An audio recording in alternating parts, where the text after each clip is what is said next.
కోట్లు ఖర్చు పెడితే గాని కనిపెట్టలేనంత కంచెని కట్టుకున్న మీ మేధస్సుని ఈ మార్గానికే ఎందుకు ఎంచుకున్నారు? ఓ పోయిన సినిమాకి ప్రసాద్ ఐమాక్స్ కి పిల్లల్ని తీసుకెళ్తే పాప్కార్న్ కి పెప్సిల్కి 10,000 అవుతుందని భయపడి యూ బొమ్మలోనే ఆ బొమ్మను మీరు మీ పిల్లలకు చూపించారు. ఆ రోజు మీరు పడిన ఆనందాన్ని అందరి అరుగు దగ్గరికి అందించాలని ఈ మార్గాన్ని ఎంచుకున్నారు. You have my data. ఒకప్పుడు సింగిల్ థియేటర్ గల్లీకి ఒకటి ఉండేవి.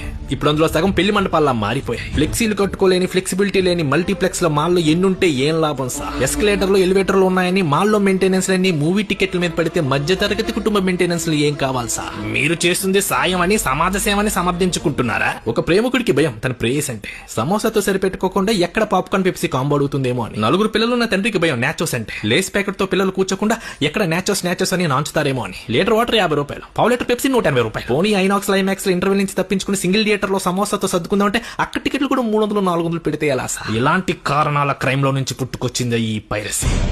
ఎవడెవడు ఏ బొమ్మలో యూ బొమ్మలో చూసారో ఒకసారి గుర్తు తెచ్చుకోండి.